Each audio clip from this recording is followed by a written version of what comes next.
Madame, Monsieur, bienvenue à tous. Merci de nous retrouver sur Cam News 24 dans votre programme La Minute de l'économie, dont voici la vitrine.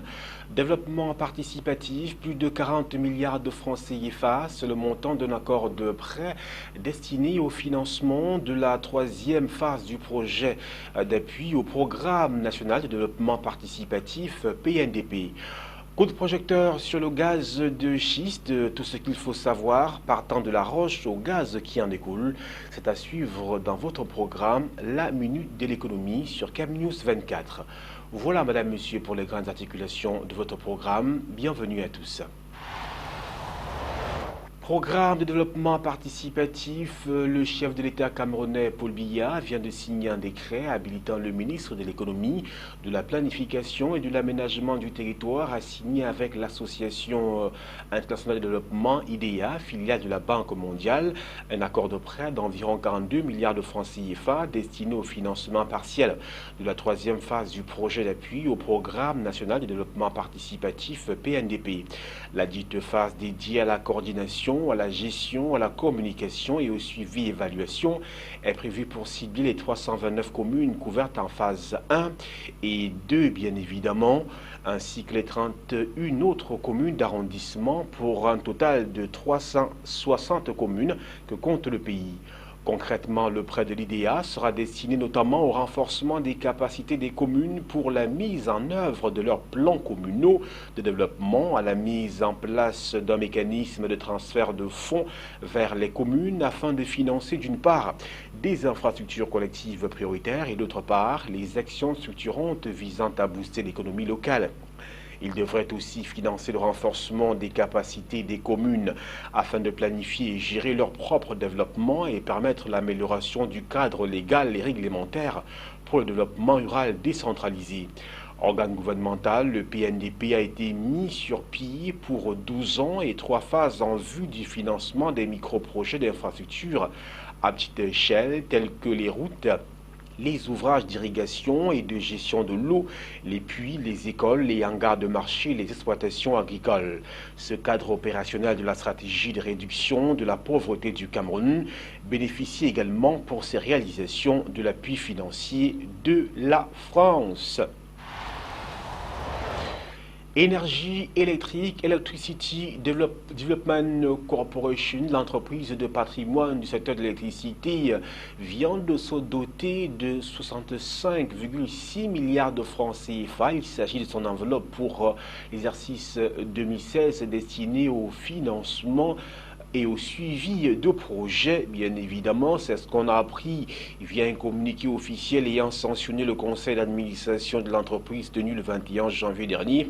Parmi les projets que conduira d'ici cette année, l'on retrouve l'achèvement des travaux de construction du barrage réservoir de Lompangar, le plus grand jamais construit dans le pays, dont la livraison est prévue pour juillet 2016, ainsi que la construction d'une usine de pied d'une capacité de production de 30 MW. Est également prévu cette année le lancement des travaux de construction d'une ligne de transport d'électricité longue de 120 km afin d'alimenter les villages de la région de l'Est en électricité. Tombé dans l'escarcelle d'Idissi au cours de l'année 2015 à la faveur d'une convention de rétrocession signée avec Eneo, le concessionnaire du service public de l'électricité. Les barrages réservoirs de Mapé, Bamendjin et Bakaou seront également gérés par l'entreprise publique de patrimoine à partir de cette année 2016. Grand projet structurant à présent, la mise en eau du port en eau profonde de Kribi est imminente. Selon les prévisions gouvernementales, les premiers bateaux commerciaux vont accoster au port en eau profonde de Kribi au deuxième trimestre 2016. Le ministre de l'économie, Paul Motazé, qui s'est exprimé sur la question au cours d'une rencontre avec la presse, parle de la période de mai-juin. Dans le même temps, au sein du consortium Bolloré CMA CGM Tchèque, qui s'est adjugé le contrat de construction du terminal à conteneurs des sources autorisées avancent le mois d'avril 2016. En attendant, les autorités camerounaises et les concessionnaires des terminaux à conteneurs et polyvalents, ainsi que les activités de l'amanage et remorquage poursuivent les négociations devant aboutir à la signature des contrats de concession. Par ailleurs, le ministre Motazi a indiqué que le gouvernement peaufine les textes bien évidemment relatifs à la création de la société publique chargée de la gestion de la plateforme portuaire et de l'agence à laquelle incombera la mission de développer un complexe industriel autour du port de Kribi sous le modèle mis en place au port de Tanger. C'est bien évidemment au Maroc. Cameroon Development Corporation CDC, l'État du Cameroun en est désormais l'unique actionnaire. C'est la teneur d'un décret signé par le président Paul Biya le 19 janvier 2016, laquelle porte publication des nouveaux statuts de la société. Le même décret dispose que la CDC est désormais une société à capitaux publics. Ses missions consistent entre autres à créer, exploiter et développer des entreprises spécialisées dans les secteurs agricoles et pastoral, assister les petits exploitants exerçant dans son périmètre d'action et bien d'autres. Une autre disposition du texte présidentiel concerne la tutelle de la CDC. Elle est placée sous l'autorité du ministre des Finances et du ministère de l'Agriculture et du Développement rural. Les nouveaux statuts de la CDC organisent également les instances d'administration de la CDC. Les principales sont la direction générale, le conseil d'administration, l'assemblée générale. S'agissant de l'assemblée générale, elle est l'organe qui décide de l'opportunité du changement du transfert du siège de Botalimbe vers un autre lieu. Elle décide également d'une éventuelle augmentation du capital social, lequel est chiffré à plus de 35 milliards de francs CFA. La Cameroon Development Corporation est l'une des toutes premières entreprises camerounaises. C'est le premier employeur du pays et l'un des principaux exportateurs. Elle produit de la banane, de l'huile de palme, du caoutchouc naturel et de nombreuses autres cultures. Toutes ces plantations sont situées dans la région du sud-ouest autour du mont Cameroun.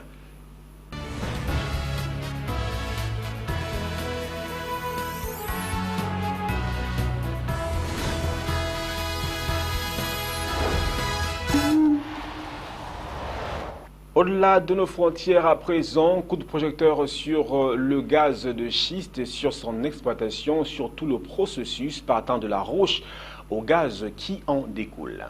Sédimentaire la plus répandue sur la planète. Certains schistes contiennent du méthane piégé dans leurs fissures. De ce fait, d'énormes réserves de gaz seraient réparties partout dans le monde. Les réserves mondiales de gaz de schiste sont estimées à 448 000 milliards de mètres cubes, environ 140 ans de la consommation actuelle de gaz naturel. Plus de la moitié de ces réserves se trouvent en Asie et en Amérique du Nord. À la différence des réserves conventionnelles, la roche est ici à la fois source et réservoir. Il est donc impossible de pomper comme dans les poches de gaz naturel. Les quantités de gaz de schiste par mètre cube de roche sont très faibles, et son extraction est techniquement complexe. L'une des techniques est l'hydrofracturation. Avec un derrick, on perce d'abord en profondeur pour atteindre la couche des schistes. Le forage se poursuit horizontalement, souvent sur plusieurs kilomètres. Ensuite, d'énormes quantités d'eau sont injectées. Elles cassent les schistes, libérant le gaz. Cette technologie nécessite non seulement des millions de litres d'eau, mais aussi l'addition de nombreux produits chimiques. Si une moitié de l'eau peut être récupérée, l'autre moitié peut se diffuser jusqu'aux nappes phréatiques, risquant de polluer l'eau potable. Une autre source de pollution est constituée par les inévitables fuites de gaz au cours de l'extraction, le méthane contribuant beaucoup à l'effet de serre. De ce fait, l'exploitation des gaz de schiste est très controversée. Et si elle s'est d'abord développée aux États-Unis et au Canada, la prospection prend son essor en Chine, en Australie et aussi en Europe. Parlons à présent de toute autre chose, de la dette d'État, mode d'emploi. Tous les pays qui dépensent plus qu'ils ne gagnent doivent faire recours aux emprunts pour payer leurs factures, bien évidemment. De manière générale, ces États font appel aux banques. Tous les pays qui dépensent plus qu'ils ne gagnent doivent emprunter pour payer leurs factures. Régulièrement, les États font donc appel aux banques pour se financer. Les emprunts d'État sont de deux types. À court terme, on parle de billets ou de bons. À long terme, on parle d'obligations. Prenons une obligation d'État.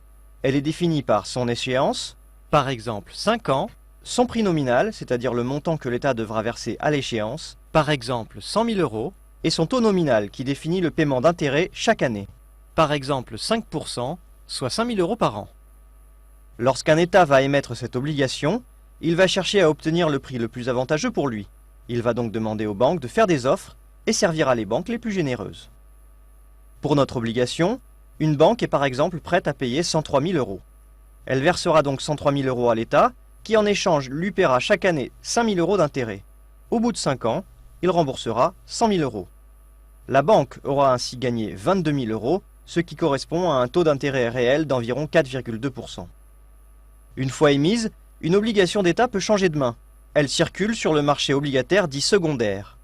Sur ce marché, le prix d'achat fluctue, mais l'obligation reste associée à la même échéance et au même versement d'intérêt chaque année. Le taux réel, qu'on appelle rendement obligataire, varie. Plus le marché doutera de sa capacité à rembourser à l'échéance, plus le taux montera. Ces variations n'affectent pas directement l'État pour les emprunts déjà émis, mais influencera les offres des banques lors des prochaines émissions. Mais au fait, qui détient les obligations d'État? Les banques, bien sûr, mais aussi les particuliers. Certains produits financiers sont en partie composés d'obligations, comme les assurances-vie ou les SICAV. Voilà, madame, monsieur, place à présent au chiffre du jour. Il est de 65,6 milliards de francs CFA et ce montant représente les investissements à consentir par EDC, Electricity Development Corporation, en 2016 dans le secteur de l'électricité au Cameroun.